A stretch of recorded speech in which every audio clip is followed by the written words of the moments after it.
Pug TV. This is Jadrian. Today I'm bringing another Monday Mapboard, Crazy Mayhem, war game time. So, what we're going to be doing this time, it's another showing of Panzer.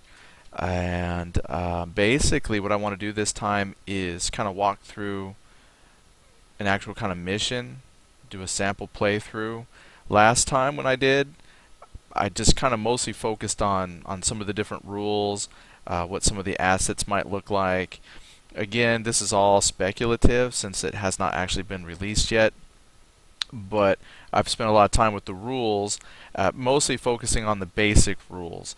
The basic rules are very simple, but missing some charts and things. There are a few items that I've kind of had to, well, speculate, kind of make up in order to work out. So what I want to do is just kind of share some of those ideas and then how they might actually work out in the actual game with playing. So what I have is my map board set up. This is the same map board as last time. This was the sample map board that I downloaded off the GMT website. And what I've done is I've placed some T-34 tanks, specifically kind of like here, right here in the middle. And what I've done this time is I've placed them in some light woods. What they're going to be doing is kind of defending a route to this little town objective, which I have right down here. And the objective counters, will be double-sided. So I've got an objective here. There's really no victory, actual scenario victory points and things. We're just going to kind of play through, show some combat, and how the basic game flows. I've also got another group of T-34s that are down here as well. I've put them in some light woods. And I've done that mostly to kind of demonstrate how spotting will work a little bit and how I understand spotting from my read of the rules, and then how movement and a lot of the different factors will come into play for maneuvering your elements, and then how the enemies would maneuver. Now, being a solo game, what I did was I just picked some units to throw out here, since there wasn't like an actual scenario to go off of. Well, there are some scenarios you could go through. I just don't have counters and data sheets for all the different equipment. So this is just something I made up. I didn't even calculate points to see how fairly balanced the sides are point-wise, because every vehicle is assigned a point value. That way when you are creating your own missions, you can try to balance out X amount of points for one side and X amount of points for the other side. And what I've done for the German side is saying, let's say their element up here has been sent out to recon the city location just to see what's there. It's a small village. Bypass here and go down there below. And it is one, I'm not sure if I'm saying it right, but the Jagged Panther, looks like an assault gun, anti-tank tank, if you will, and then two King Tiger 1s. So should be plenty of armor to come through and take on some T-34s. Now, if I was doing this as a real game, obviously both sides are going to be aware of the setup. A Soviet player would have to understand that most likely his T-34s are not going to be able to penetrate the frontal armor of King Tigers. Tigers understand that they have advantage, so when they do come in contact with the enemy, they know that they can just charge right at them firing. They're going to be pretty safe. They have to watch their backsides. So the Soviet player is going to have to decide then, how do I engage the Tigers, and how do I bring, let's say, my reserve elements up to try and flank these, whatever German vehicles are coming at us. So if you were going to imagine this on an actual battlefield, right now, as it's laid out, nobody would know who or what is coming. The Soviet player is dug in, so he's in a nice defensive position here. He's in trees, he's got some hills, blocking line of sight, a channeling. If they take the road, channel him through here, make him go column. So he's good defensively. Nice wide open area that he can fire. And then the German player is at a disadvantage, where if this is their first time coming through, maybe this is a scouting element. This probably wouldn't be the vehicles for a scouting element, but they don't know where the Russian troops are. So us players looking down at the map, well, we know where everybody is at, but the people down here in the scenario who are driving these vehicles don't know where the enemy is. So we actually have a way that we can simulate that, and that's in the spotting. So let's go ahead and we'll start. So I'm going to pull up my combat chart. So obviously, you know, if you're playing face-to-face, you have this printed out. But step number 1 right here, spotting phase, which is just making sure we have line of sights and can see a target, because we can't issue any orders unless we know who can see. I can't tell my Tigers to fire if they can't know that the enemy is there. So that's the first thing we're going to do is spotting. Now, some common sense is going to come in here. I've got a hill. Okay, this is actually a hill here with some shrubbery and rough hex on top of the hill, so I can't see through that. So, you know, even our technology isn't quite that good where I can see through mountains yet. So all these vehicles are blocked. So honestly, there's no line of sight. I cannot issue them a fire and move because they have no target to fire at. Basically, I can put these guys on Overwatch, no command, or move. Well, since they're a scouting element, I'm going to give them move. So I'm just coming down to the different command counters that we have, and I'm going to whip out 3 move commands for my Tigers here. Trying to make a nice little stack. There we go. So I'm going to bring these down to the map board. Now, I'm probably going to leave these not necessarily flipped over to the back side. I might, though, just to give you an idea of what this would look like in an actual face-to-face game. So the German player in his mind says, well, I got to move my units. So he secretly puts down his move commands. Now, the Soviet player, Russian player, probably knows that he's going to have to move because there's no other real order. However, the German player doesn't know what the Russian player can do. There's a lot of options. He can put himself on Overwatch. He can move. You know, even though he doesn't, the player knows that there's German tanks coming, so he might want to try and maybe maneuver around to try and flank if the German player comes down. Overwatch or no command. So I mean, he's got a couple options he can do as well. So we're going to give some command markers. He's going to put his folks on Overwatch because he's going to, you know, in his mind, he knows Germans are coming. He just doesn't know, you know, realistically, he wouldn't know how many or when, what the exact force breakup is going to be. Well, let's see.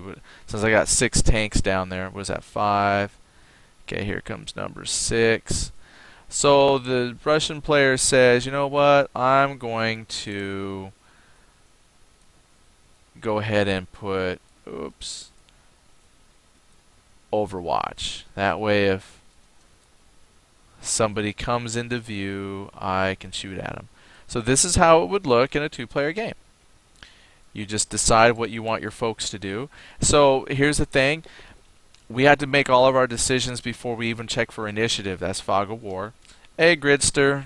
How you doing? Oh, Shiny Jim is here. Eagle Claws just joined. Don't mind me. I'm just playing a war game here by myself. Alright, so basically what we've got here is the Fog of War going on. Neither side would know what choices have been made. So the German player would roll his percentile for initiative. He gets a 47. And then the Russian player gets a 59. So what I'm going to do is just take one of these objective markers here. And I don't have the turn counter sheet or anything like that. So I'm just going to make a spot here and just say this will be where I'm going to track initiative, since I don't have a fancy graphic for counter yet. So cue the sad music, huh? I don't need sad music. This is going to be fun music. We're getting ready to shoot stuff.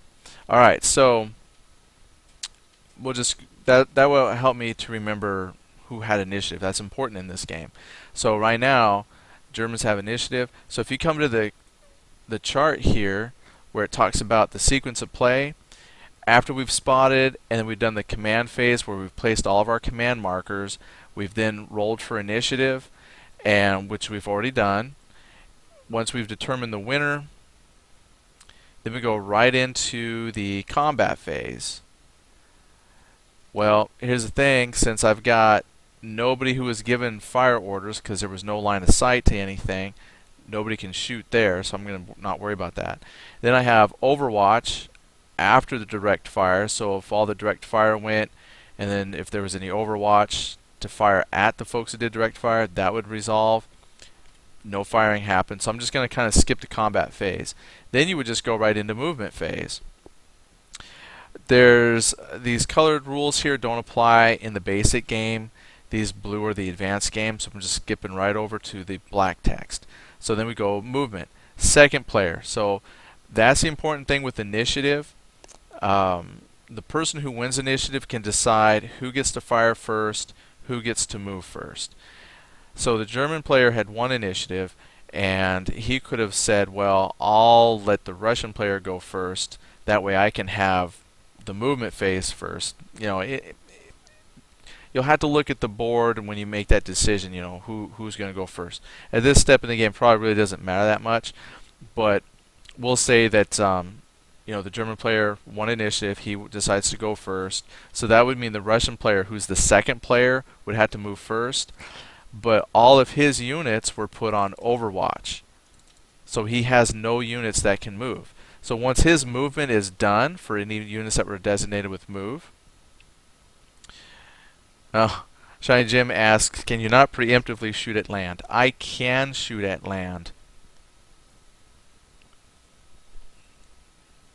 I'm not sure why, but yes, you could shoot at land. So then the German player, yeah, I don't know why I would shoot at land, but you can. You could just designate a target hex. Now, normally, though, to be honest, you know, be serious with the shooting at land, you could do that with artillery, and we don't have artillery in the basic game, so Earth, we can't let it live. We can drop lots of artillery on the Earth. Unfortunately, that won't be happening here in the basic game. I could shoot the Earth with my tanks, which you will see quite a few times will happen as we miss, but we'll get to that in a little bit. So since the only people with move orders are the German tanks, they'll go ahead and move. So there's the thing with the movement. If you go to the data cards, they've put this data here on the counters, but on the data cards, right here is a movement section, simplified. So for example, this 5T means he can move 5 squares or 5 hexes, and he's got tracked movement, which if I had the movement charts, that would tell me exactly how much movement is expended when he's on different types of terrain. Tiger tank has 3T, so much slower than the Jag Panther. So everybody's going to go at about a speed of 3. So what I'm going to do is just pretend that in open ground, when you're not on a road or anything, they move 3. So with a move, they get full movement. Now, what you're supposed to do when you move is leave your move marker behind in the hex where you're moving from. That way, if you make a mistake or decide to count over, you know where that unit came from. So 1, 2. Now, since the Russian player here, he's on Overwatch, when he sees vehicles coming, he can reveal that he's on Overwatch when he says, you know what, I want these folks to take shots. And he can check his line of sight. He's going to check spotting. Now that guy right there can't see, but if he waits for that Tiger to get one more hex forward, he could shoot. So he's letting that other player count how many hexes he moves. So that's 1 hex, 2 hex, 3 hexes as far as the Tiger can move. And since that's the first vehicle to come around the horn, I'm going to say that the Russian player decides we're going to have all 3 vehicles shoot. They're going to use their Overwatch, which is basically opportunity fire. The opportunity was this guy moved. And since he moved, what I'm going to do is to designate, since I know that's where he's moving, I'm just going to move his move marker off to the side. So he's done. He's got no markers on him, just to keep the map board clean a little bit. I leave those move markers here to remind me they still have to move. So we're doing good. Alright, so now we got to resolve fire. So I just got to double check range. So let's see, we're 1, 2, 3, 4, 5, 6, 7, 8, 9, 10, 11 hexes. Okay, that 11 hexes is important for quite a few things. So I'll show you how that all works out here in a second. So he's 11. 1, 2, 3, 4, 5, 6, 7, 8, 9, 10, 11, 12. Okay, this guy's 12. It might not matter, but just in case. 1, 2, 3, 4, 5, 6, 7, 8, 9, 10, 11, 12. Alright, so I'm going to look at my Russian data card. 12. 11 and 12 is more than 10 for medium, less than 14 for long. So all three of those units are at long range right now. So chances of hitting are pretty slim. However, they're going to throw a lot of firepower at that guy. Boom. So what I got to do is look at my combat charts. If you flip back here at the map just to examine the situation, this guy is in an open marker, so there's no defensive bonuses for terrain. The only defense he gets is the fact that he's moving. These guys are on Overwatch. So by looking at my combat chart, I'm just going to come down here, target moving -2, and Overwatch has -1. So that's a grand total of -3 on my combat chart. So I'm going to look at long range, -3, 21. So I'm just going to roll for all of those tanks. Since they're all firing at the same target, they all have the same chance of hitting. Might as well just roll to see who hits. I will do it in this order though, because facing is going to matter. Since this guy here, if you notice, in the basic game there's only 2 arcs to hit. There's a front and the back side, and this tank here splits the hex on whether it's going to be in the back or the front. So defender player gets to decide if it's front or back. So defender player says, well, I want you to hit my front side, obviously. So since all these vehicles be hitting the front side, they have the same dice rolls. I'm just going to roll all 3. And I forgot, what did I need to have? Long range, 21%. So let's roll some dice. So first tank, oh, I need to roll both. Hold on. Okay, so first tank rolls. Blue is the 10s. So 50. That one missed. Shiny Jim says I'd be an awful commander. Just saying. Hey, don't worry, I'm an awful commander. That's why I play by myself. I can make all the horrible decisions I want, and really the only time anybody knows is when I share like this. Hey, look, and a 0 and a 4 is a 4%, which is under the 21. Yay! So this guy fired first, that guy fired second, this guy fired third.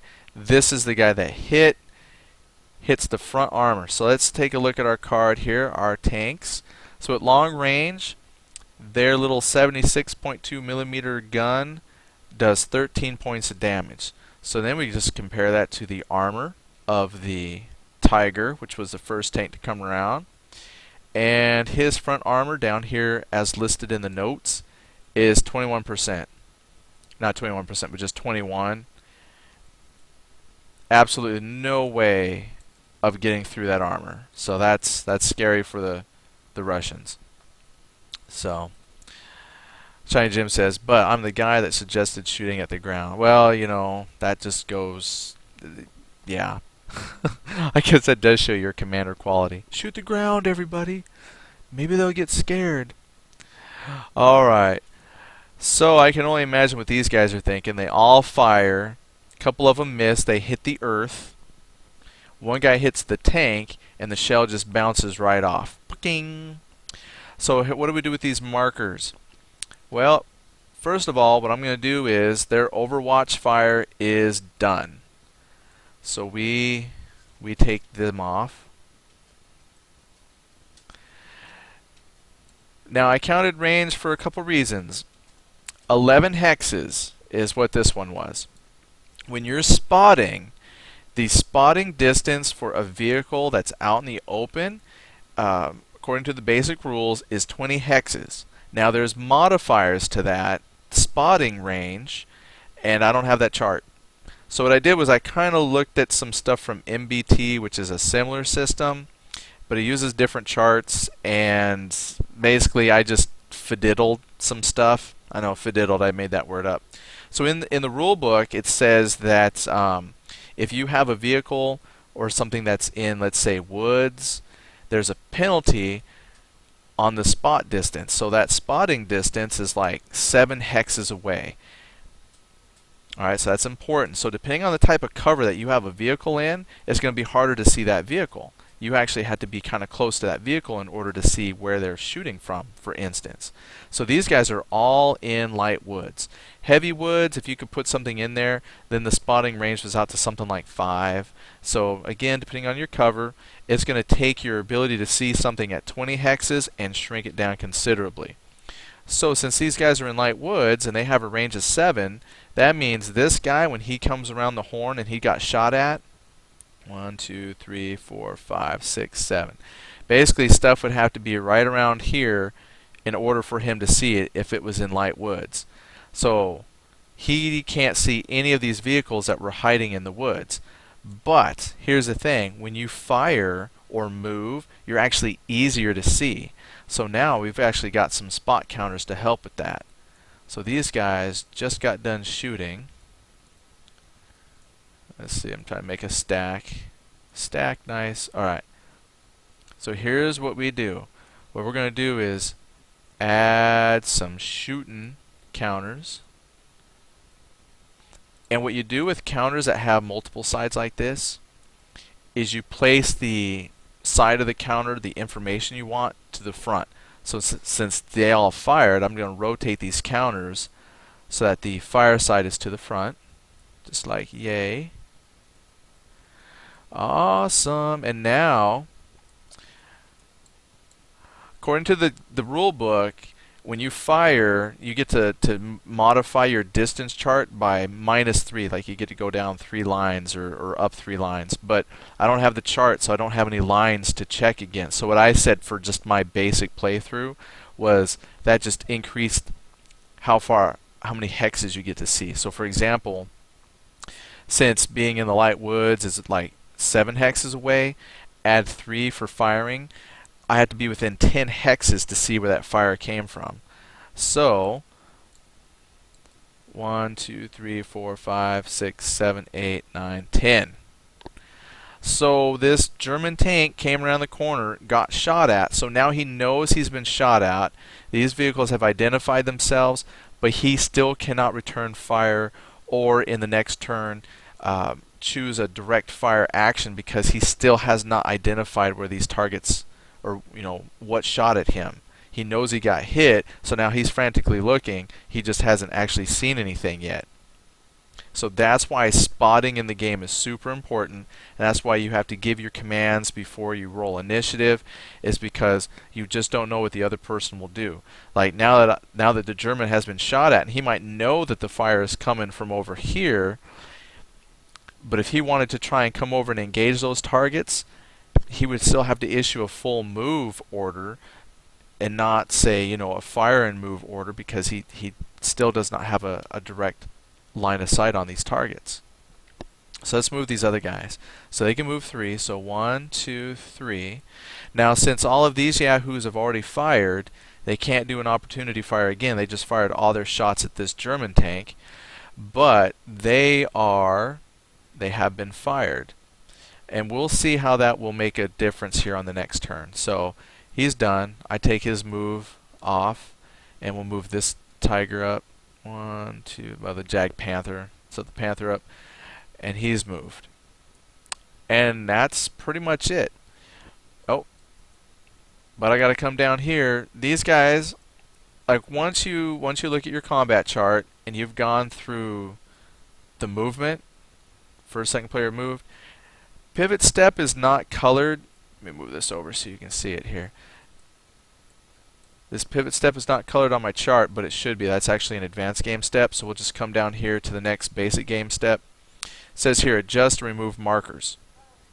Well, let's do that. What you have to do is look at all your vehicles that have unrevealed markers, and you'll just flip them over. What you're doing is you're making sure that nobody has any outstanding move or fire markers that weren't used. You have to reveal everything to your opponent on that turn or that phase of the step. So if these had all been issued fire orders and there was no targets to fire at, that's an illegal move. You know, that's just rude. Slap on the wrist. And what we do to get around that is we would put on them a spot marker for either fire or move if they were given an order that wasn't executed, and that would be very key on the next turn. So these guys all had Overwatch. So fortunately, Overwatch is one that is just fine to use. Means they were just waiting for action. The action never happened. I could say, like if I wanted to, I could say right here, they technically had line of sight. So let me see how many hexes that is, because technically this guy probably could fire. 1, 2, 3, 4, 5, 6, 7, 8, 9, 10, 11, 12, 13, 14, 15, 16, 17, 18. Let me just check the range on a T-34. I've never done that before. 17 is his farthest hex that he can reach with his weapon. So fortunately I didn't waste any shots because they were still out of range. So lucky me, I didn't get to shoot the earth that time.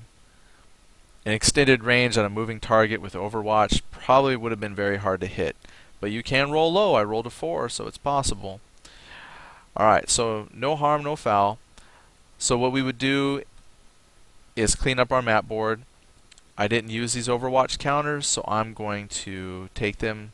I would just take them right off the map board. There goes my counters. Now my table's starting to look cluttered with different counters. And that then would be the end of the turn. So it's that easy. Alright, so we're going to pick up the pace a little bit.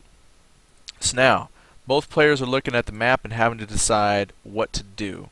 Now, in that adjustment phase, I left the spot markers on because in the next spotting phase, we'll see if they are spotted or not. And if they're still not spotted, I would remove those spot markers until they actually make some kind of action of some sort. So I'll just leave those for now. These guys didn't do anything. They were on Overwatch, so that's why they didn't get spot counters. So now the players have to decide, what are we doing? So again, the very first part of the combat phase is spotting. So before I make any decisions, I got to see if I see anybody. So with spotting, we got 360-degree field of view. Any one of my vehicles, if they spot something, then everybody else in my element can see it. So let's see what we can see. I'm going to go ahead and take a peek at the first vehicle here. And let's see here. Remember, if they're in woods, I had to be within 7 hexes. But because they fired, and I get to change that range at which I can see them, just short. Yeah, the Russian was just short. But now check this out. Because he fired, check this out. 1, 2, 3, 4, 5, 6, 7, 8, 9, 10. Oh, he's still short there. Because that would be 10. I'd have to be within 10 hexes to see him. I can't see him. So what I'm going to do, I'll remove, because he's the closest one. So this guy is technically still hidden. So now the Russian player could decide what to do from there. Let's check the distance here elsewise. 1, 2, 3, 4, 5, 6, 7, 8, 9, 10. Yeah, so just short here as well. So technically, we'll just pull these spot markers off. So they are still hidden. Even though they all fired, they're still hidden in the woods. So their teams put some really good camouflage up. Yeah, he called it. Shiny Jim called it. Said just short. So just short. So now I got to decide what I want to do. Well, obviously I want to get back at the folks who shot at me. So surprise, surprise. Being a single player opponent, I really don't need to hide my commands because I know what I'm doing. But just to kind of show you how it would look on a real face-to-face game, I put down my hidden commands. Now, obviously, the player could look and see, well, you just picked up the 3 move commands, but you know, you would normally have all your counters and stuff punched, and there'd be hidden piles. So, you know, hopefully that would still be hidden a little bit. All right, but for me, I'm going to decide, well, what am I going to do here? Now, I just shot and it didn't hurt their armor at all. And I know that going toe to toe is probably not the best, so I might want to think about moving out of there. However, I still have the element of surprise, and I think what we'll do is, well, just for fun, because I'm not a good commander either, we're going to go ahead and just give them fire orders. So we're going to grab some fire tokens here, or markers, counters. Let's come back to my map. Oh, I only grabbed one. So you're going to get a fire command. So my opponent doesn't know. Let me grab the rest of them. So he could be thinking, I might be retreating. I could be doing all kinds of stuff. But what I want to do is, in my mind, I want to try to lure these tigers this way. That way checked out how sneaky I am. I'm going to take my command markers, I ran out of move, and I'm going to issue my southern T-34s move orders. And I'm hoping that these guys would come flank. So here's what it would look like at the beginning of the second turn before initiative is declared. They still have spotting on them. These were out of range of spotting, so the only commands I could issue them were move orders. Otherwise they would just sit there. I couldn't issue any fire commands because they technically did not see who was shooting at them. Then I've got, which reminds me, that's like every first-person player game I ever play. People see me, tag me from long distance, but as soon as I turn around and start looking for targets, nothing. Alright, so and these guys here are going to be issued full-on move commands, because what I want to do is take a turn or two to get them onto these roads and start bringing them up to try and flank the German attackers. And then these guys are going to be kind of the bait to draw them in by shooting at them. At least that's how I'm going to play it out in my mind.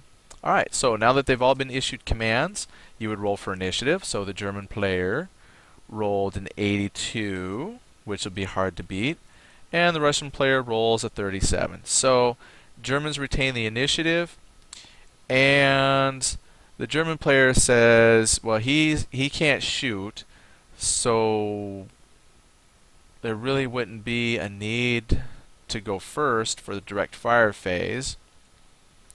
And he knows he's going to be moving, so he'll go ahead and keep his turn. Well, he'll go second in the move phase, so that way he can see where the opponent will move if they move.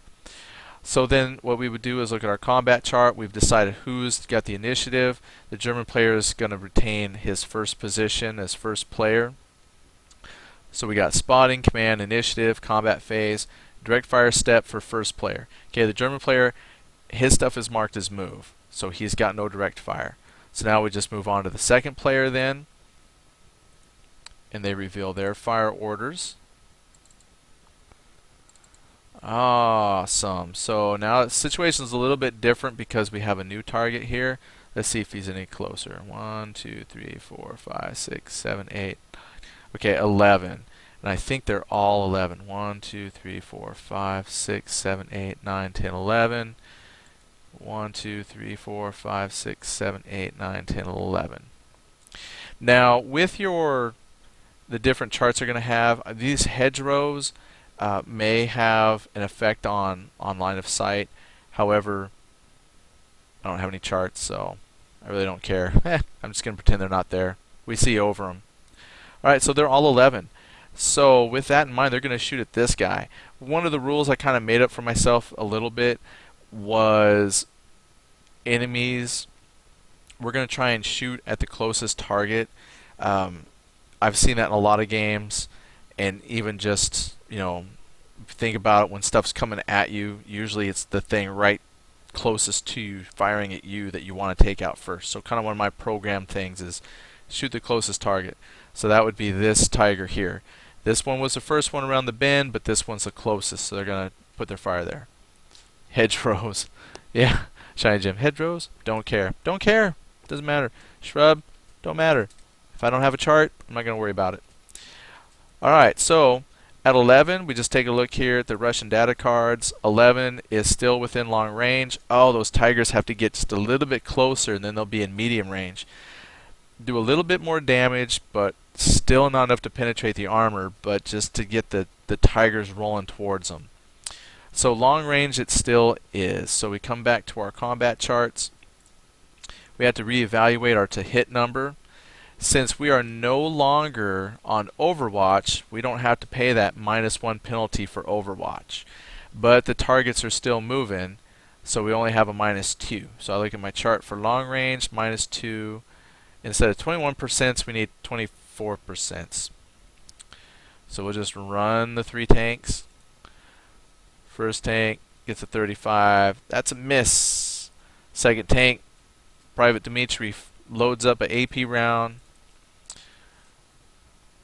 The other guy fires. He rolls a 24, which is exactly what he needs to hit. Let's see if the third tank hits. Alright, no, misses. Okay, so my middle tank hit. So that's this guy right here. So let's just clean up the board. He fired. He missed. He fired. He missed. What I'm doing is I'm just kind of updating here as I go along. They both fired. This guy hit, so I just want to remember. They're all marked with fire now. So they'll be easier to spot come here in a moment. So I look at my data card.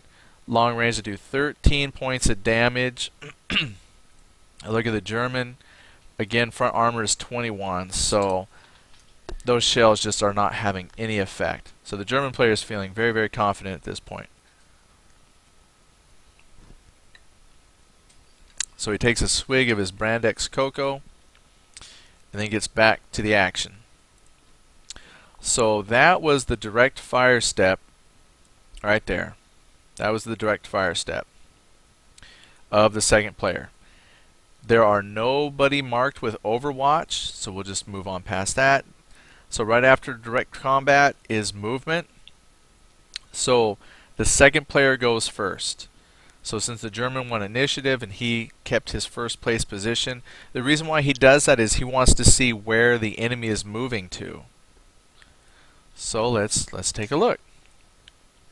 So the Russian player reveals his move orders. All his vehicles are on move, so he's got to make it to the road.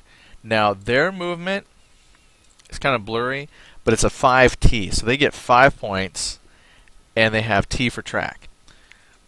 Now what I did was I kind of made up a movement penalty for this scrub here. What I told myself was it takes like 2 movement points to get through. Just made it up. And then the roads are the 1-to-1 value. Now when I look at the MBT rules, which is where this is the MBT is like the the grandfather, different vehicles had like 2-3 movement. I mean, you could use like 2 of your movement points and move 3 hexes essentially. And I didn't want to take the time to make all that up myself because that was modern day tanks versus these olden time tanks. So I just said scrub would take 2 movement points, and then these roads here would be one movement. So since I've got 5, I'm going to go 1-2 to pay the movement cost of that scrub, 1 to enter this road hex, so that's 3, 4.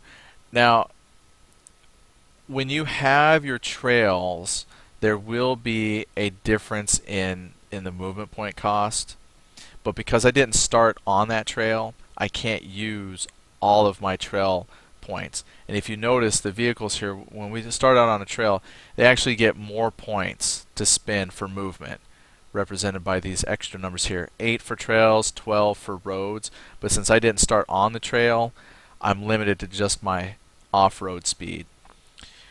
So now we're going to move this guy here. 1, 2, 3, 4, 5. I just keep the facing in the direction of the road. Now he's got no scrub, so he's going to go 1, 2, 3, 4. And they get free. You get 1 free hexside turn. So 4 and then 5 with his free hexside turn. If you turn any more than 1 hex per rotation, if you will, So 1 is free. Then if I stayed in place in turn 2, every turn beyond that first free one costs you a movement point. So this is totally valid if you go by my made up movement rules. So 1, 2, 3, 4, free turn, 5 to move forward 1, and then a free turn to keep the facing of the road. So there. The Russian player has made his move. And what we would do then is go to the first player, according to our play here. Where's that? First player then moves after the second player's move. And just to remind me, I'll just take the counters off. They have moved. They are done. And because I knew they were only moving a few spaces, I didn't leave behind. And it's not a rule that you have to leave the move marker behind when you move them. It's just actually kind of a good idea, because when I was playing different scenarios, I put the move marker down and then I forgot, oh, where was I? I wanted to backtrack and recount, but I forgot exactly where I started. So it's just a good idea. And now we're going to move. Now these guys here are facing a little bit different situation. They're worried about these vehicles that are shooting at them, so they want to return fire. So using his free movement before, or free turn, he turns and then he moves 3. 1, 2, 3. They want to get closer because they know they have to get closer in order to see the Russians. Now, I know as a player they're there, but this guy here on the battlefield, he just has an idea that fire is coming from these areas. Still can't see the exact target, but he's heading towards the woods where he believes the fire is coming from. So he's revealed all his move orders. I should have revealed that first. That way my opponent knows what I'm doing. Then I would move 1, 2, 3. Just kind of, we're done. Rotate my free rotation. 1, 2, 3. Now remember, this assault gun's got 5, but since he's kind of with this element, he's just going to stick with them. So he's not doing his 5, he's just doing 3. So you don't have to move your full amount. I don't have to move them or mark them with any kind of like spot move because they were always within the 20 range hexes and they're out in the open, so they're easy to see. These guys still have their spot markers on them because they fired and they actually technically hadn't been spotted yet. So that's the end of the second turn. We clean up, there's no markers to pull off, everything's been revealed, but this is where we're looking right now. German player has come around the horn, has turned in towards where he suspects incoming fire is coming from. At this point, he hadn't seen anything. The Russian player is firing all his weapons to try and draw them in, because what he's hoping is that the southern tanks will be able to come around and initiate some kind of flanking maneuver. That's where we're at. So we would begin the next turn. So if I had a turn tracker, so my imaginary turn tracker, that was turn 1, turn 2, turn 3. Ooh, check it out. Turn 1, turn 2, turn 3. I'll just use these hexes. So right here we've got the beginning of turn 3. So first thing is spotting. Pretty soon you have this chart memorized. I mean, when you play the basic game like we're doing, there's only a few commands. There's 8 steps, and those are kind of broken down into I do something, you do something. It's really easy to remember. So first is spotting. Now this is where it gets interesting. 7 for something that's in the woods. Add 3 because he fired. So as long as these guys, if they're within 10, he can see them. 1, 2, 3, 4, 5, 6, 7. Now see, if they hadn't fired, look, I would still be short. But since they fired, 8, 9, 10. All this stuff is within range. 1, 2, 3, 4, 5, 6, 7. So he can see them. Now the nice thing is, I don't have to draw a line of sight from these vehicles out. Once a vehicle in your unit... Oh yeah, so Shiny Jim says, yeah, it's just a matter of getting used to the order. Eventually it's automatic. Yeah, and I've played enough of this that, I'm not perfect, but the process is becoming very automatic to me. So when I'm actually kind of playing by myself and put units out that I have, I just go spot, command, fire, overwatch, move, overwatch in response to movement, clean it up, repeat. It goes very, very quick. And in fact, when I compare this to some other games I've played, like Fighting Formations, I think that's an outstanding game. Love it. One turn though takes forever, because it takes forever to resolve, your tracking of initiative. One turn is made up of many, many, many individual unit moves.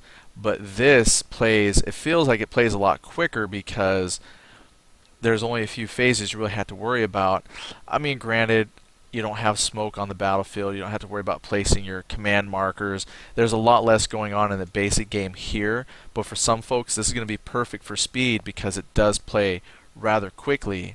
And even if you start adding one or two advanced components, like more specific armor hit locations, it still doesn't really bog the system down.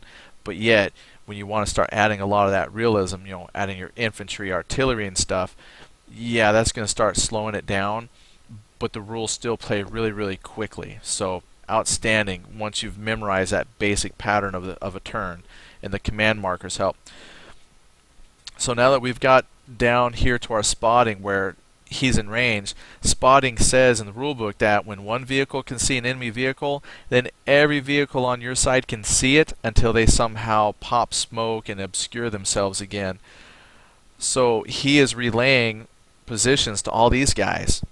It's amazing. So we all know that these guys are in the woods now, and we can see them. He's like, oh, they're in the woods. So I'm just going to pull these spot markers off. I don't need them anymore. They have served their purpose. They actually kept that guy safe for a little bit. So now that spotting has been done, I could do, like down here if I wanted, spot. Nope, can't see through the mountains. Can't see. No. That one I could technically see. So if I really wanted to, if this was in range, I'm not going to bother counting the range, but if this guy was in range to fire his weapon, this would be a valid target, and vice versa. If I can see you, you can see me. Well, as long as you're within spot distance. But I would not be able to shoot at those two. So now we have to start thinking about our commands then. So the German player knows his idea is to get all the way down to this city, so it won't do him much good to just sit. So what I'm going to do is show you a really cool command. Oh, Shiny Jim says, I concur. Oh, I missed that part. What part do you concur with? I want to make sure I'm in the know of my conversation here before I show you the next really cool thing.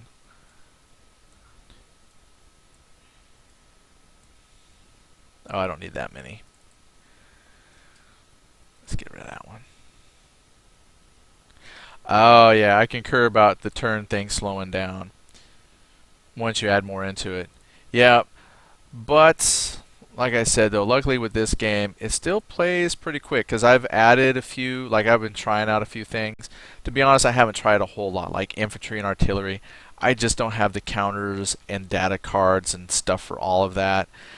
So I'm just playing variations of the basic game, and it still plays pretty quick. So I can't give an accurate assumption as to how much it will slow down once you start adding infantry, but we do agree it slows down the more complicated you make it. Okay, so what I'm going to do to give my German player here, without the Russian player knowing, is I'm giving them these orders here. A short halt. Shiny Jim asks, this is the one you said was in beta, right? Yeah, I guess beta is hard to say it's in beta. It's actually waiting to be printed. It was in what they call a P500 status, and I won't explain a whole lot of that. So I think their beta testing is done. I think it's just waiting to go to the printer now. I mean, I'm sure they're always tweaking some rules before it actually prints. But yeah, it's set to come out July 5th. So I'm just taking a guess. I don't think they can tweak a game quite like my MMOs like I would want. So like if at the last minute if they go, oh my gosh, this needs to be changed, it might be a little late, unfortunately. But yeah, it's still like a couple weeks away. Still a couple weeks away. It was supposed to come out June 7th, but shame on them because they have a company that they run and they have print deadlines and stuff to do for their other games. Instead of thinking about me and me only, they had to push Panzer back a little bit until they could get everything in place for that to come out while they worked on their other products. So, how selfish of them. Alright, so what I'm going to do is I actually issued all my tanks this order here, the short halt. Has fire on one side, move on the other. This is basically what I call the shoot and scoot. It allows him to fire in the direct fire phase and move in the movement phase. He's just got some penalties that we'll talk about. So until he actually takes his turn, I put those markers on the side so that neither command is facing to the front of the vehicle, just to help me remember that they haven't done anything yet. And then of course, because I'm placing these hiddenly, I put them upside down so my opponent doesn't see them. This guy here, you know, he's feeling pretty good. Look, he's fired some rounds, hasn't got hurt by the tanks here, but he's really got no reason to run away because his tanks are still fully functional. So what he decides to do, as the daring commanders they are, they're just going to keep firing. And then down here, these guys know that they're going to have to get up there. So he just grabs up his markers real quick and says, move. So secret plotting has been assigned. Now we roll for initiative. So first we spotted, gave commands, initiative, German player on beginning of turn 3, 1, 2, 3 turn, he rolled a 66. Russian player rolls a 77. So the first time this game, Russian player has initiative. So I'm just going to flip the initiative marker here for turn 3. And going off my remembery, after we roll initiative, it's time to start executing orders. And the first one up is direct fire. Now since he won initiative, he wants to be the first guy to fire. Because see, even though some of these things are done simultaneously, like placing your commands, firing is done sequentially. So if these guys actually shot and destroyed a tank, the tank would not be able to return fire. So that's why he is happy he won initiative. These tanks are closer, which means their shots will be a little more powerful. So he wants to light them up. And since this tank here is lead element, he's going to fire at that one. 1, 2, 3, 4, 5, 6, 7, 8 hexes away. So now we just take a look at the Russian data card. 8 hexes is definitely right in between short and medium range. 8 is greater than 6 but less than 10, so he's in the medium range. So he went from long range to medium range. So that's going to be better for him. We're going to look at our combat charts. Let's take a look at our modifiers here. He's not on Overwatch. Basically the only penalty that we have, because the targets are out in the open, no cover. Let's check something though. We do have something called target size. I didn't check this earlier, but I'm going to check it now. I should have, because this is beneficial for my Russian player. Every vehicle has a size. The bigger the tank, the easier it is to shoot. Tiger tanks right here have a size of 1. So since we're starting to get into the nitty-gritties of combat, I'm going to go ahead and just make sure I apply this +1. And also this Jag Panther is so big, it also has a size of +1. Whereas if I was using these smaller Panzer IVs, they don't have any size benefit, so we won't worry about them. Just the Tigers are +1. Let me show you what that means.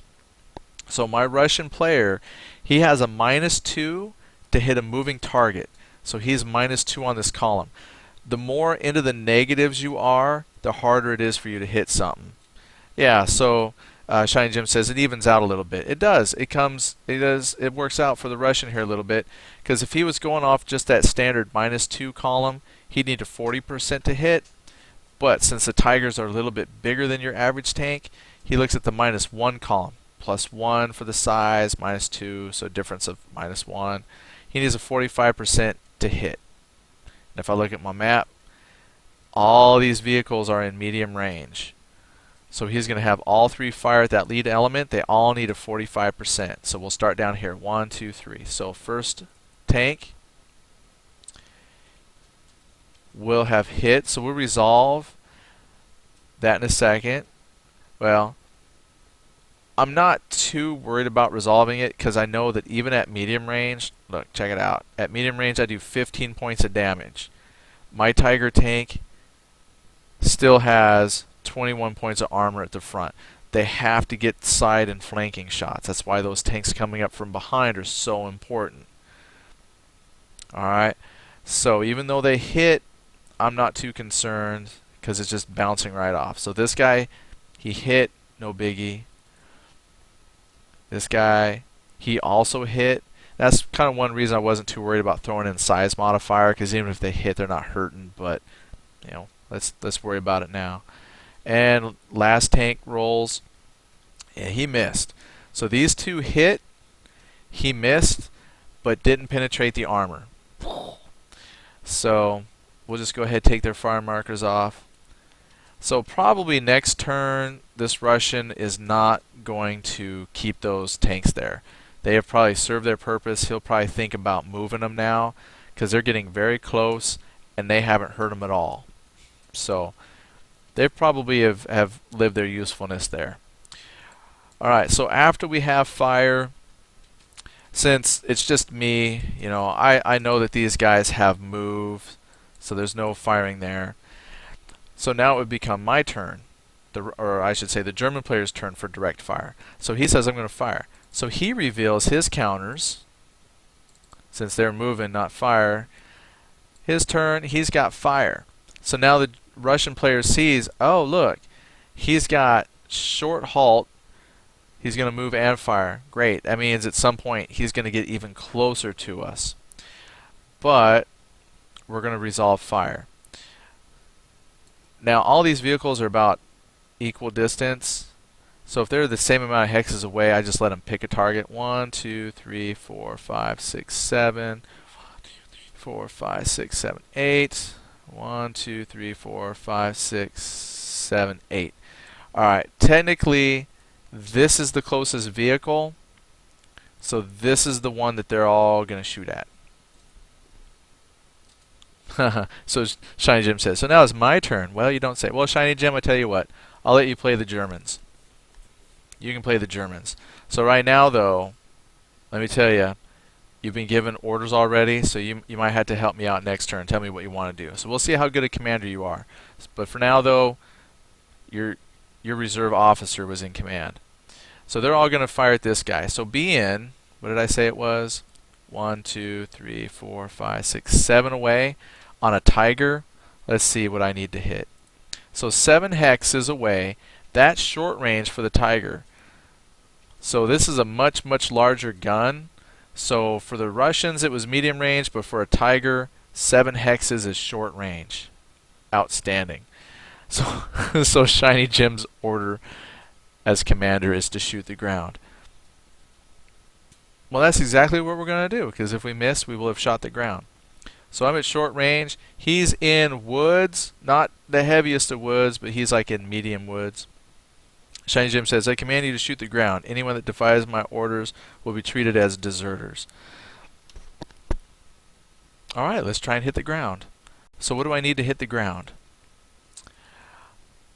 First of all, let me tell you, you actually have a pretty good chance of shooting the ground when you are on the move in these old World War II tanks. So because I've got that move order, I'm right here. Short halt, SB, no stabilizer modifiers, -4. And by stabilizer modifier, each vehicle has an SB for stabilizer. If for some reason your tank was technologically advanced and had a stabilizer, there would be some kind of bonus in here, like +1, +2. But since these are all World War II vehicles, they're generally at a 0. You might even find some that have like a -1 or something, like not designed to move on the not to fire on the move. So no bonuses there. So he gets -4 on the chart. Then his target is in some woods.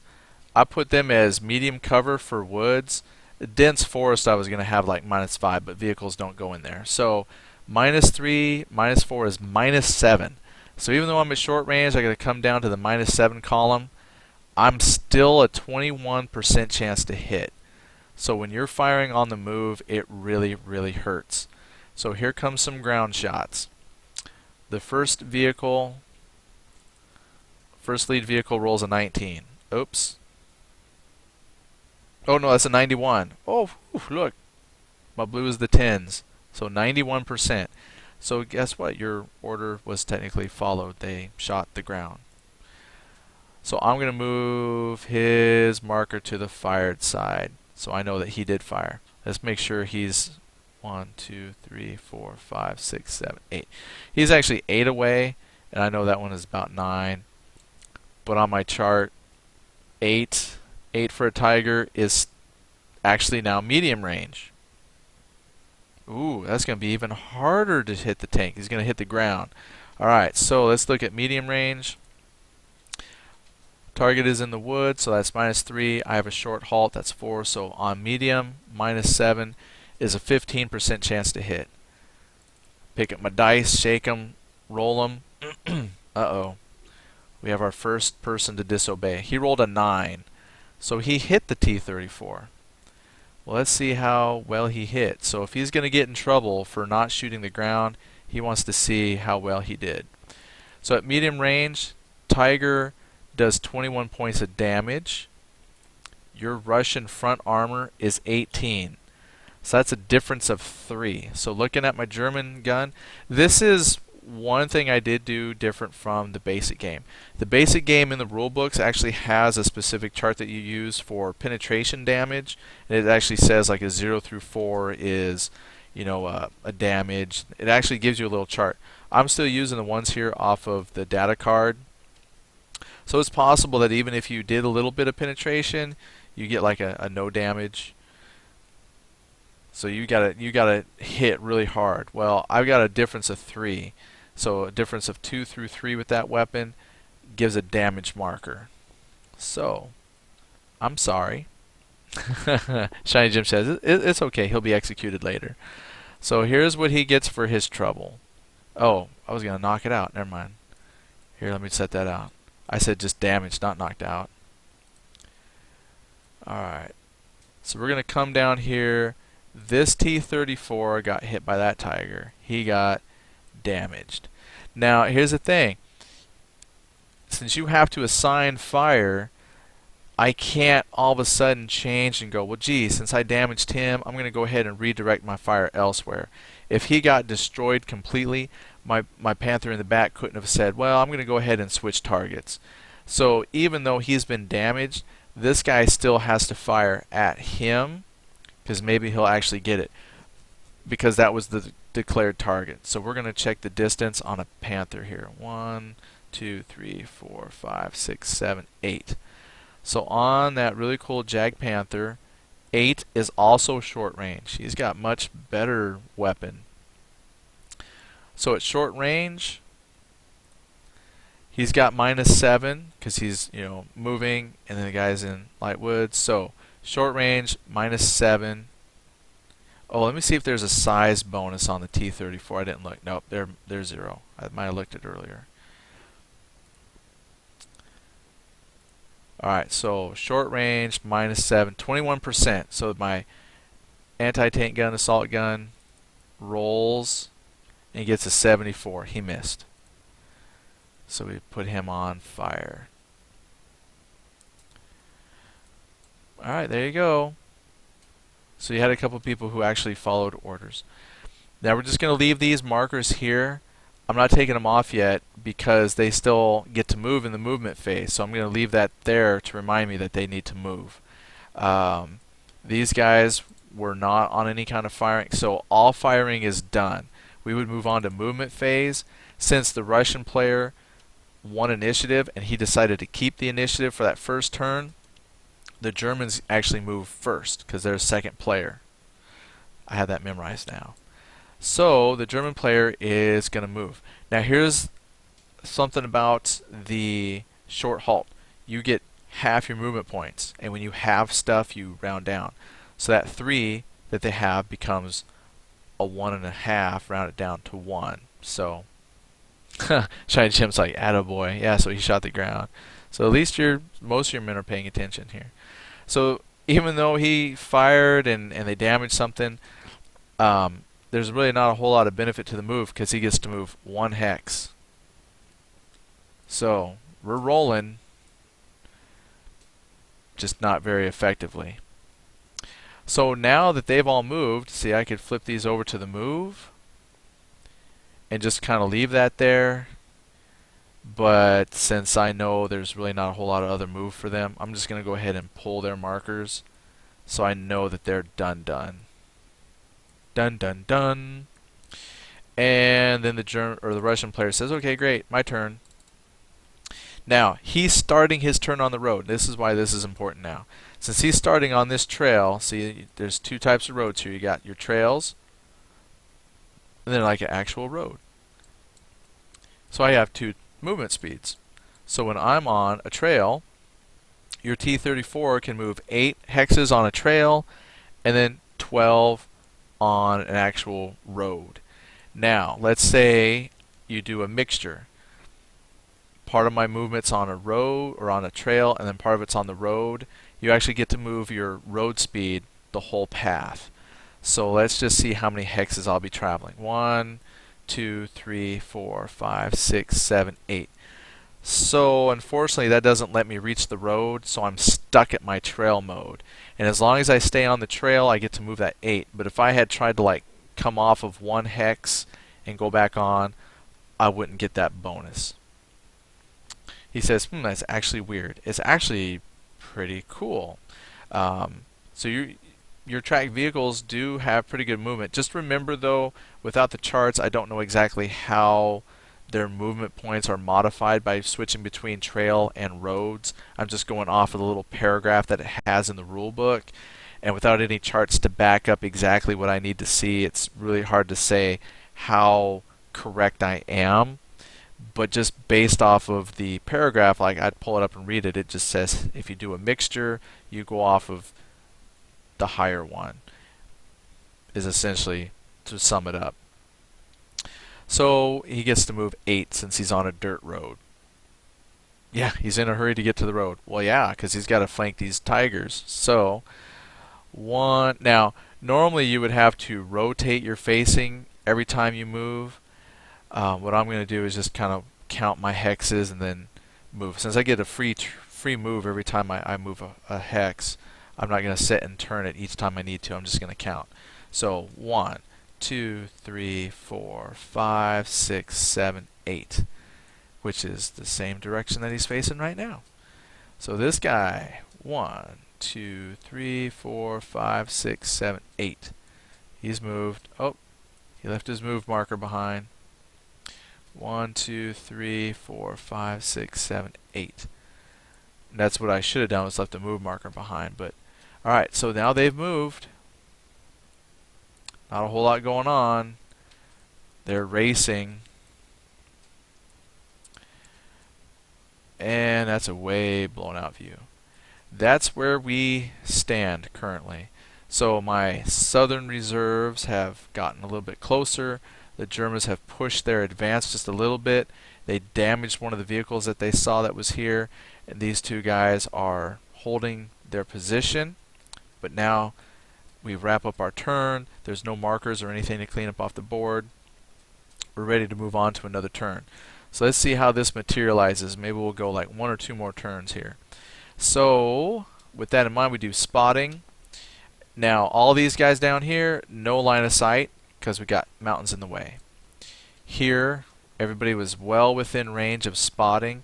In fact, 1, 2, 3, 4, 5, 6, 7. 7. Even if I needed the spot markers, but without spot markers, light woods, I'm within 7. So they see these guys no matter what now. Clearly visible. So now that everybody knows who they can and cannot see, we issue orders. The Germans are going to actually just go ahead and keep. They're just going to go ahead and continue on with this. So that's what it would look like in a 2-player game. I issue my hidden command. The Russian player Oh, I'm I'm going to say they're going to do actually kind of the same thing. What they want to do is fire to mask their movement. They're going to try and distract these guys. So what they do is they secretly place their orders. I place it on my damaged vehicle. Damaged vehicles still get to do stuff. These guys probably no secret, but you know, we would put them down anyway. They're going to move. Okay, so we checked spotting, we've placed our commands, we roll for initiative. German player rolls an 88. Russian player rolls a 45. So initiative on turn 4. Here's my little improvised turn tracker. 1, 2, 3, 4. It's returned to the German player. The German player wants to fire first. Because if he can take out some stuff and move a little bit closer, he's okay with that. So he's going to divvy up the fire. What we're going to do is a little bit different than the everybody shoots the closest vehicle. Since he's damaged, what I'm going to do is actually have this guy shoot here, this front guy shoot at this one, and my Jag Panther in the back shoot here at this guy. Again, we're ignoring hedges and all that junk. Who needs them? So that's what I'm going to do. I'm going to break my fire up. So one vehicle will fire at each of these. So, since it's the direct fire, the German player reveals his intentions because he's going first. He's going to put these on the side so I remember who's fired and who hasn't yet, and then flip it to the fire side when I'm ready to, when I'm done firing. Alright, so we're going to resolve this guy here first. 1, 2, 3, 4, 5, 6, 7. German data card for the Tiger at a range of 7 is short range. So let's take a look here. Quite a few penalties going on for this guy. First of all, his target is now moving. Now here's an important thing. Russian player has to decide, do I want the Germans to know I'm moving? If this was going to be a secret as to what I was doing, the Russian player could simply say, there's no penalty for movement. He could lie. He could bluff. What that means is the German player doesn't get to take that -2 penalty to hit. He would just be at a 0 for movement. But if me don't care, I would reveal the command saying, look, I'm on a short halt. I'm moving. Or maybe a full move. So I'm going to apply the -2 penalty to you to hit. So that's what the German player or the Russian player does. He says, well, I've given my guy a move order, so you need to apply this -2 penalty to hit. So -2 for movement, -3 for being in his little woods, not heavy woods, but I'm going to treat it as medium cover because there's actually heavy woods on there, which I think would be a greater penalty. So woods, I'm going to give them the medium cover. Shiny Jim says that's cool. Yeah, so you have a little bit of deception that you can throw in there as well, which is kind of cool. However, the thing is though, when you comes turn to your phase to move or whatever, you have to reveal your movement at that time. It's just during firing and targeting that you can lie. Deception is great. So I'm already at a -5. That's just on my target. Target's in wood. Target is -2 for moving. Plus my dudes have the short halt themselves, so they're moving. So that's a grand total of -9. So even at short range, -9 is way down at the bottom of the chart. I have a 7% chance to hit. I roll. Wait for it. I can't zoom that in, but I rolled a 1. Yeah, that's hot. Alright. Yeah, my wife's like, that's a terrible roll. That's an awesome roll in this game. In her game, you always want to roll high for when you're, trying to do loot rolls and stuff in EverQuest 2. But in here, low is good. So I'm going to put him as fired. He rolled a 1. He hit. So at short range, my gun does 24 points of damage against the front Russian armor of 18. So 24 minus 18 is a difference of 6. So I look back at my German data card. A difference of 6 is a knockout. Well, if he had taken another damage counter, it would have been a knockout. If this had been his first hit, regardless, that's a KO, knockout at 4 to 7. At 8 through 10 points difference, it would have been a brew up or explosion, basically. So I've knocked that tank out. Shiny Jim says it's like that Dungeons and Dragons thing where low AC is good and high is bad or something. Well, yeah, it depends on which version of D&D you play, but that would be a whole other discussion that I don't want to have because I could talk about that forever. So, okay, more like newer edition. You want you want everything. Never mind. I won't even get into it. All right, so basically, my first shot from that guy, he's knocked him out. So I'm going to find my damage counter. Oh, I already got a KO out there. Yeah, Shiny Jim's it's K. Yeah, we'll just move on. Alright, so here I take my knockout. Now here's the cool thing. Remember, since firing is not simultaneous, it's sequential. That's why the order of firing is important. This vehicle is destroyed. He does not get to return fire. So I'm going to take away his fire marker. And because he's been knocked out, not damaged, I'm going to remove him. And I remove his tank. It's no longer there. And I'm replacing all that with a big fat KO. Knocked out.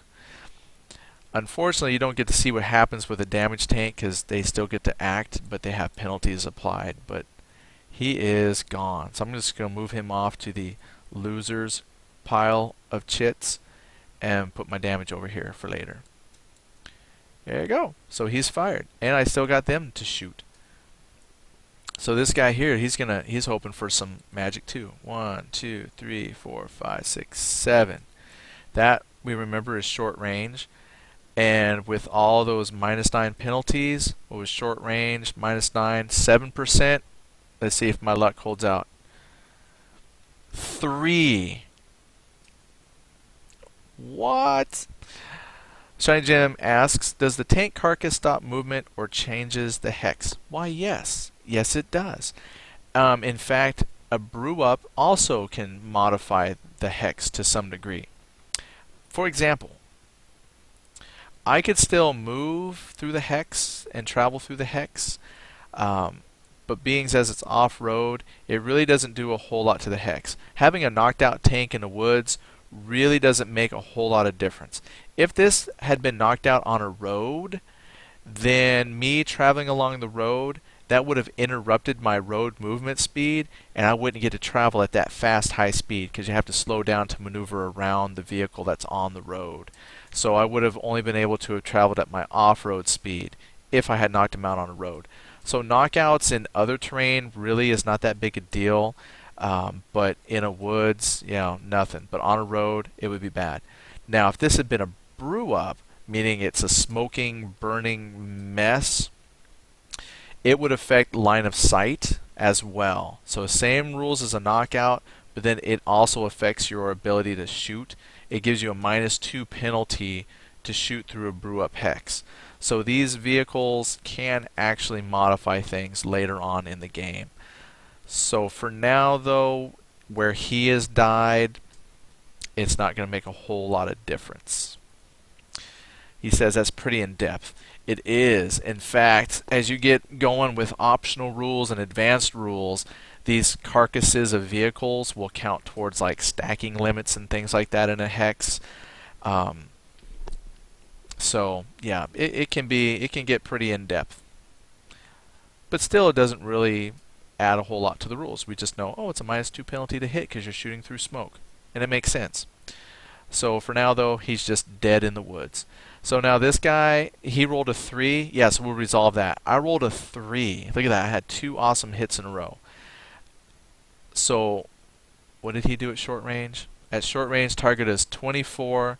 T-34 has 18 front armor, a difference of 6, which automatically was a knockout. Man. Second knockout. Look at that. 1 shot, knockout. Now at this point, because he's moving, that's gone too. They don't even get a chance to fire back because they lost initiative. So that's how important initiative is. When you have superior vehicles, initiative is super, super important because you get to take stuff out first. Even if these guys were on Overwatch, because they died, they wouldn't get to do a return fire shot. So initiative is king. So he fired, so we're going to put that there. And the last German tank to fire, 1, 2, 3, 4, 5, 6, 7, 8. Oh, that's a terrible way to count. Hold on. 1, 2, 3, 4, 5, 6, 7, 8. Now, one thing though I haven't really worried about is also the arc of fire. Here's something cool that this also takes into account. This is not a vehicle with firing on a turret. The assault guns and your tank destroyers have fixed firing arc to the front, and I'm in the front arc of this vehicle. They have simple firing arcs, and basically this guy, well, he might not be in the front firing arc. I'm going to cheat and say that he's in the front firing arc because I believe you still have a limited fire arc in the basic game. I don't think they give you the entire 180-degree front side of your vehicle. I don't have the rule book in front. I'm just going off what I remember. But I'm going to go ahead and cheat and say he's in the front firing arc. But if I was in a non-tank and I had something off to the and my wife just called me a cheater. Yes, I am. But if I had this tank and he was off to the rear, I couldn't be able to fire with this assault gun because he's got that fixed firing arc. But a tank, tanks have turrets, so the game actually allows for a tank to shoot anywhere because they have a rotating turret. But when you do the advanced game, so here's a cool thing. I know I was only talking about basic, but this is why I think this is pretty cool. They actually have a turret counter, and so you actually had to physically rotate your turret on your little counter here to show which direction your gun is firing to determine where exactly you are in your turreted arcs. And then your turrets have rates of turning. So if something is too far out of your arc and you can't turn your gun enough, you still can't shoot at it. But if it's close enough to where it can turn to, it can still shoot. So yeah, it's cool. So I'm just going to go ahead and say he's in the front. And he was at 8. Alright, so on the Jag Panther, range at 8 is short range as well. But again, we have all those penalties. So short range, -9 is a 7%. Let's see if I can do 3 for 3. Nope, 58. So the Jag Panther misses. Which is a shame, because that thing, when it hits hard. Alright, so all their fire has been resolved. Now, the Russian player's direct fire turn. He flips his T-34 command over because he's got a fire. These guys were still on movement, so they don't have to worry about anything. So he's going to shoot. It's not as impressive when the T-34 shoots.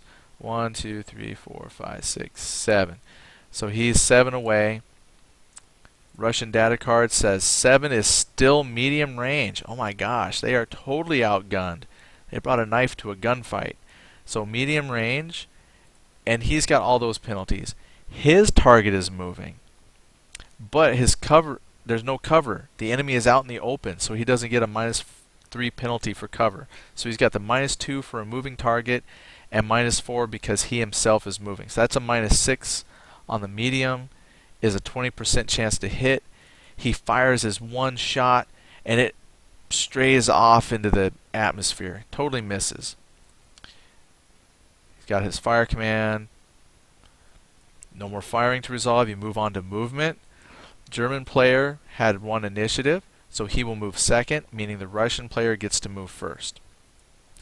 This guy is leaving town. His buddies just got blowed up. He's done. When you move, you always get to change a free hex side. But this guy really doesn't want to change. He's just going to go backwards. Movement points are doubled for going in reverse. So since right here is some kind of orchard shrubbery stuff, he would pay, I'd like maybe 2, but I don't really know for sure all the movement penalty costs for different terrain, so I'm making that up. But he's got 5 off-roading, but because he's on a short halt, he gets half of that. So 5 is 2.5. It's a half. You round it down. He gets 2 movement points, and it's going to cost 2 movement to go into the orchard. So he backs up 1. That's as far as he could get. So he fired off a shot and moved back 1.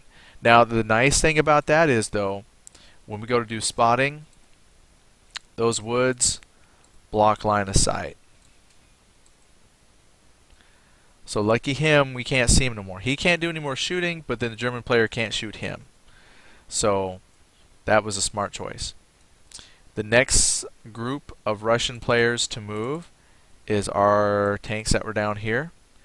And so now, because they're going to do a combination of off-road and high-speed road here, he's going to use his 12 movement factor. So he's going to go 1. This time I will leave that move behind just in case I need to back up and redo stuff. 1, 2. I'm going to turn here. Remember, 1 facing is free. Any additional costs another move point. So he really turns on the moving. 1 point. So 1, 2. This is 3, 4, 5, 6, 7, 8, 9, 10, 11, 12. Look at that. If we had firing available to us, we would have been able to shoot. Let's see. That would have been in the back. We are just ever so slightly past the front arc, so these would have been nice flank shots, but I wouldn't have got there in time if I had done anything else. So everybody else, since they all have the same move speed, they are now up the road in a column formation. And now they might want to deploy to a more combat friendly, but they're good. And since they're kind of close to where they want to be, they might not need these move orders anymore. But now see here, I know some folks, oh, since he's moved, let's take that off. I know some people are like, well, why, if you have initiative, would you want to move second? This is why. As he was lighting up the Russians in the woods, these guys drove up, and then he says, oh, we now have new targets. Since he gets to move second, he could either just keep blindly trudging forward, or he can now react to the new threats. And since we are well within those 20 hexes, and they're out in the open, they're spotted. So I don't even have to pretend that I don't notice them. I'm going to turn to engage these guys. So what they thought was going to be a really cool flanking maneuver has turned out to be another short close range shooting match. So we turn 1, and I move forward 1. I'm going to get even closer. If I get close enough, I'm in point blank range for firing. So I move 1. They are still within the forward arc. This guy turns his 1 free hex pacing and moves 1. Now the reason they're moving 1 is because they normally have an off-road of 3, but they only get half of that 3 because of their short halt. Round it down. This guy here moves, but check this out. He's got 5. Round that down 2.5 to 2. He moved 1. He's going to turn another and move a little bit closer. Alright, so these guys are all done moving. And they're going to move their off. So that's the end of that turn. So as you can see, even though I'm explaining stuff in the turn, we've still been here about an hour or so. If I wasn't explaining stuff along the way, it does move pretty quickly. And compared to some games I've seen, even with my explaining, this is moving pretty quickly for a war game. So your basic game is going to be flying once you and your opponent know the rules and you don't have to explain everything. So we're ready to advance our game turn. So we get to check for spotting. Again, seeing how they're right next to each other, there's Nobody's out of range. Everybody can see each other. So next we get to issue commands. Well, oof.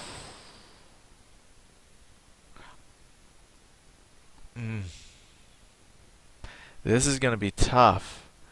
Because if I just stay toe to toe, they can't hurt them. I've got one guy who could potentially move up and fire and get like a rear shot, but these guys are kind of like, eh. So what I'm going to do is I'm going to give them, the Russian player secretly gives his vehicles all move commands, because he's still going to try and maneuver a couple vehicles to where he might get some flank shots in the next turn. Okay, this guy, he's going to get one of those move and fire commands, because he's going to move back into these woods and shoot at him from behind. But he has to clear the woods first. Oh, wait, he can't do that. My bad. You know why I can't give him that command? Because I forgot during the spotting thing. I totally forgot about him. He can't see nobody. So the only issue really I can give him at this point is a move. So good call on that. Glad you corrected me. Oh, Shiny Jim says it does seem pretty fluid. Yeah, it is actually real fluid. The basic game is really, really nice. Alright, so I'm going to give him a move command. Now these guys, if it was me, and it is me, I'm just going to shoot and hope that I can take them out before they move. So what I'm going to do is flip my secret commands and give fire orders.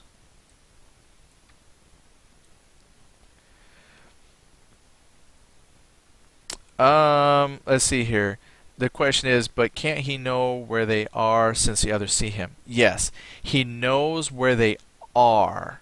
However, the problem is, he's got no line of sight. Since he can't physically shoot at them, he can't give the fire order. If that makes sense. So yeah, he knows they're there, but he can't shoot through the woods, so that's why. Once he moves up, then from there on out it's all good.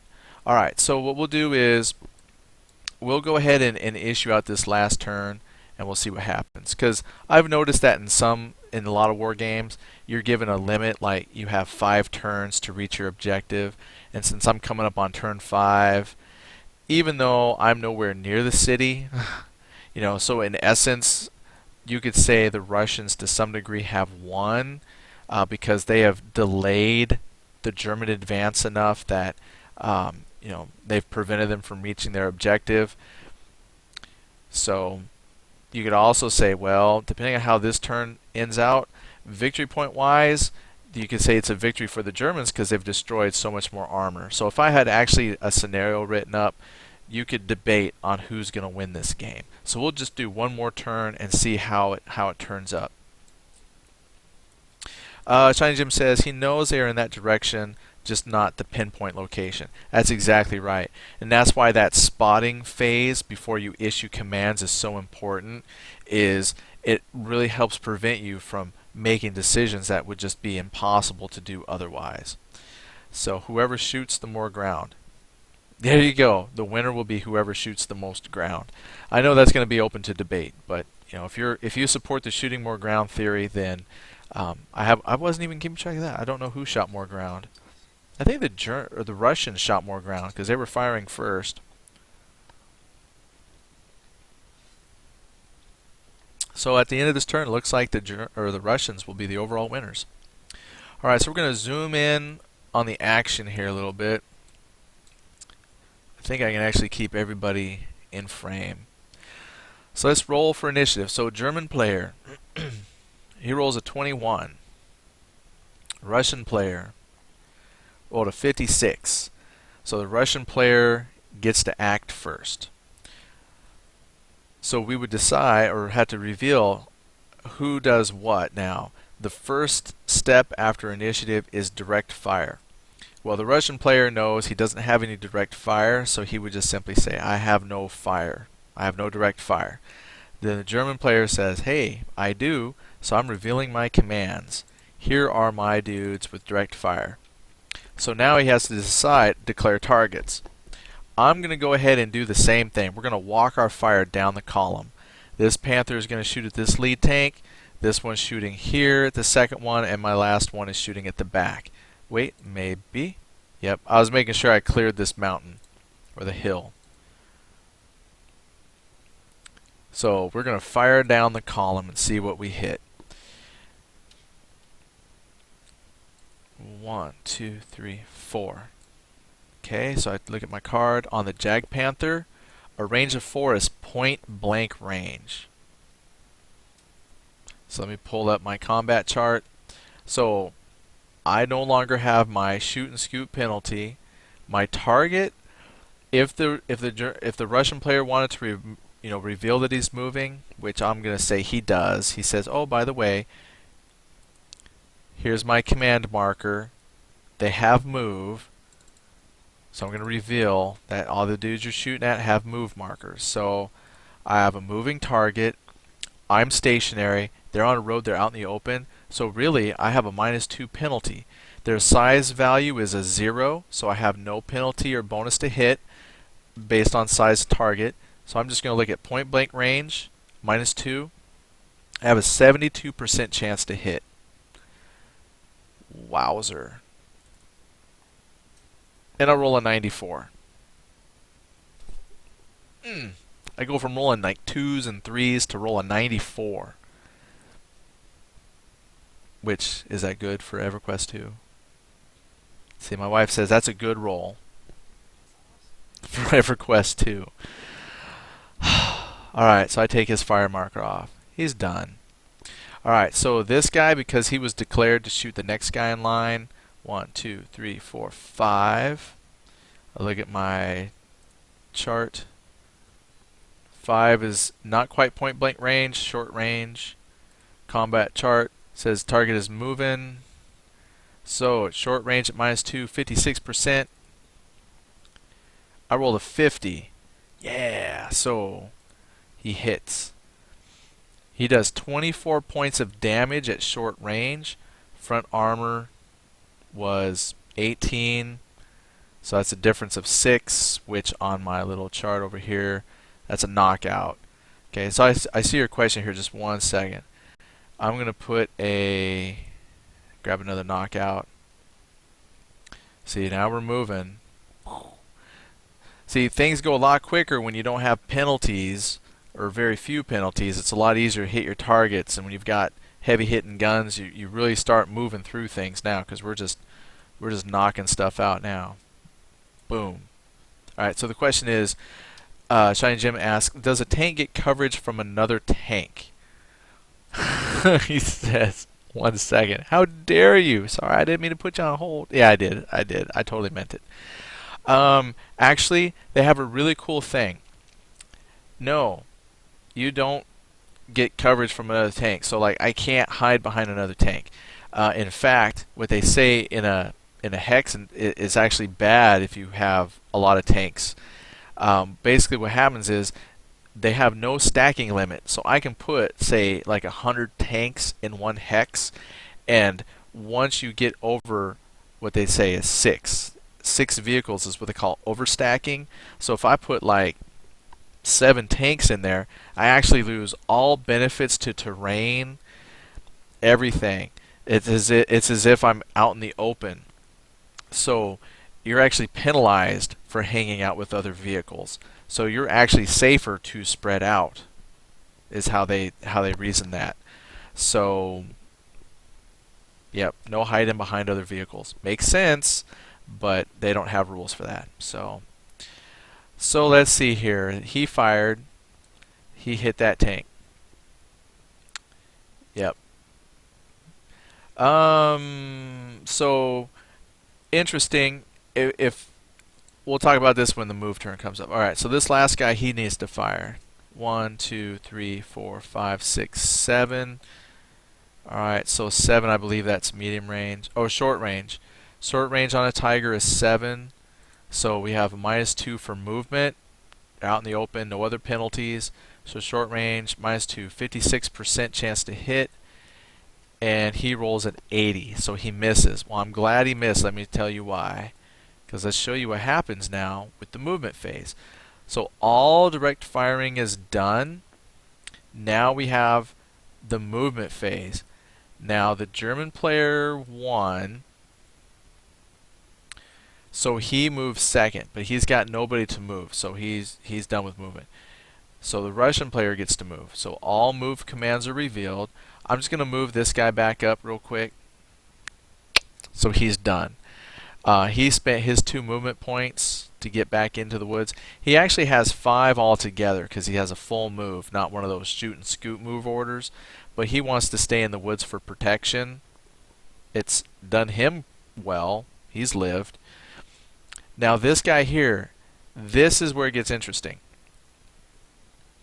He has a full move order. But the problem is he's got an obstacle in front of him. So remember where we talked about the knockout tanks, how do they affect their terrain? When a knocked out tank is on a road, it is now an obstacle. So I cannot use my road movement speed to travel through that hex. It is now considered an off-road hex, and that interrupts my road movement. So that means all my movement along this road would be at my off-road speed because of this obstacle. I actually have to drive around it. Because what it's simulating is narrow roads.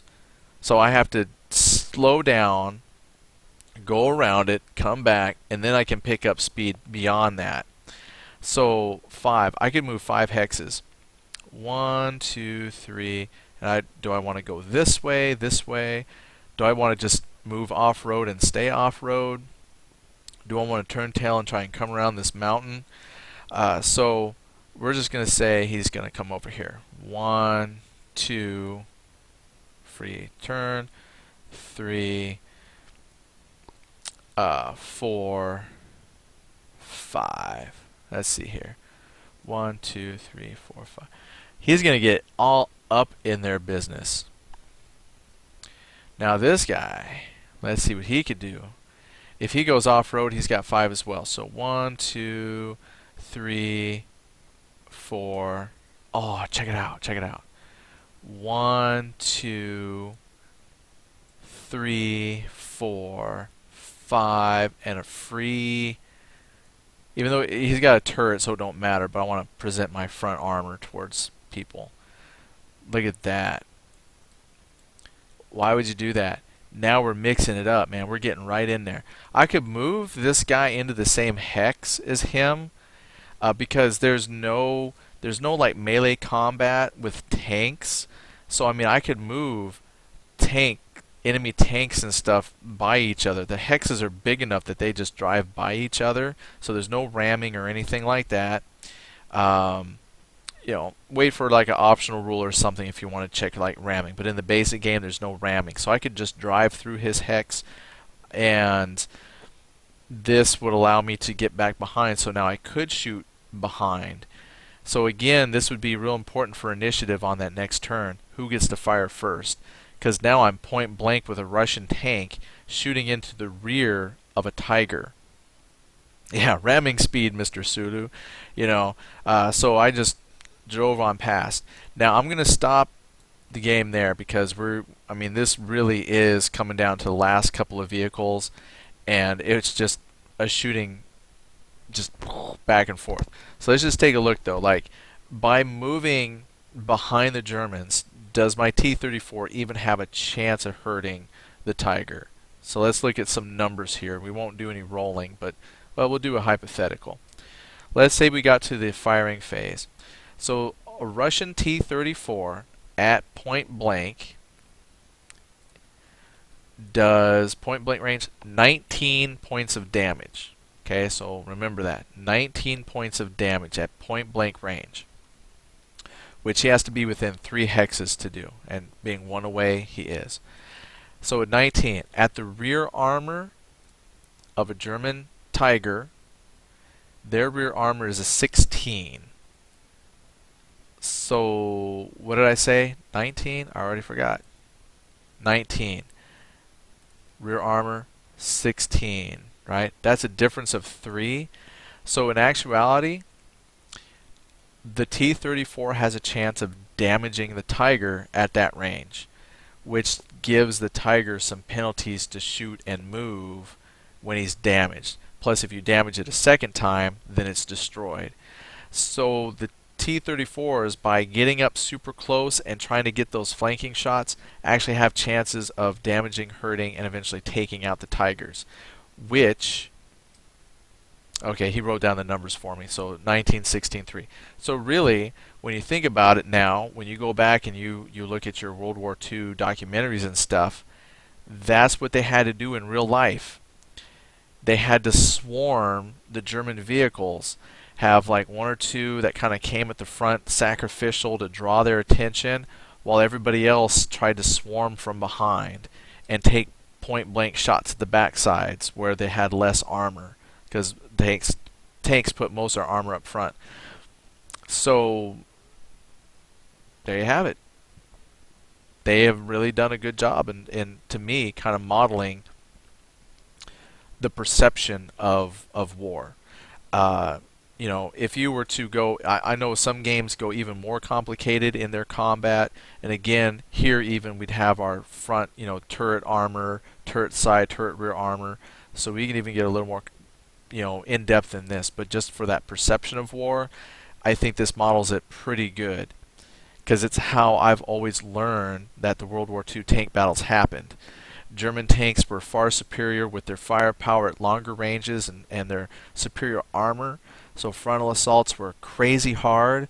Everybody had to swarm the sides, and I think one of the documentaries or books I read said that at least for like America, they anticipated it took 5 Shermans for every Tiger they took out. So 5-to-1 ratio to take one German tank down. So here it's going to be very similar. You have to swarm those Tigers, get in close really fast, and then hit them from behind.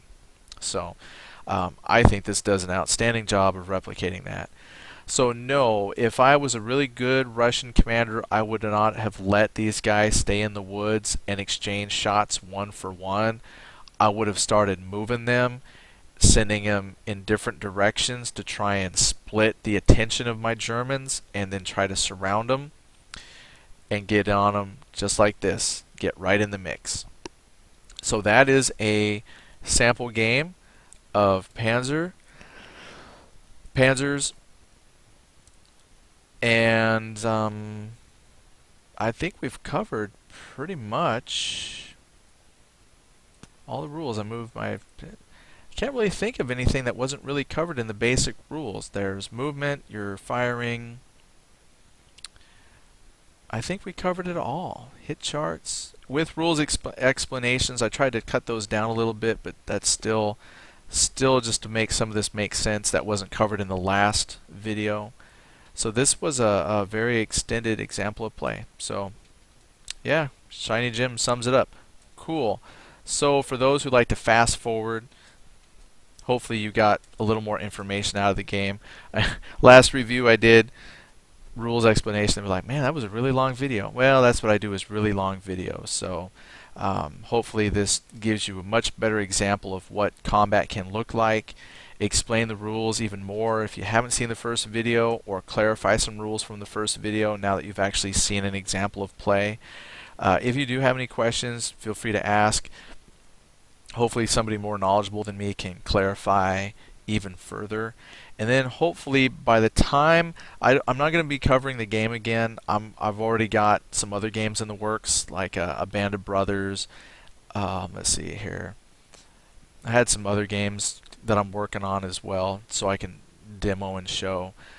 But hopefully this answers your questions. I'm good. And then for those who are here for the normal gaming, not the board gaming, tomorrow Tuesday, we'll have Star Trek. Wednesday, well, let's talk about the rest of the week if you want to catch the other programming. I probably won't be here the rest of the week except for Friday. Tuesday will still be Star Trek. I'm still online to do Star Trek. So tomorrow, Tuesday, 10:30 Central, Star Trek Online if you want to join us. Wednesday, I will be working late, so I won't be here for Wednesday. And then Thursday is, well, we'll just call it date night. That's a polite way of putting it, right? So date night Thursday night, so I won't be here Thursday because I'll probably be out. And then I'll be back.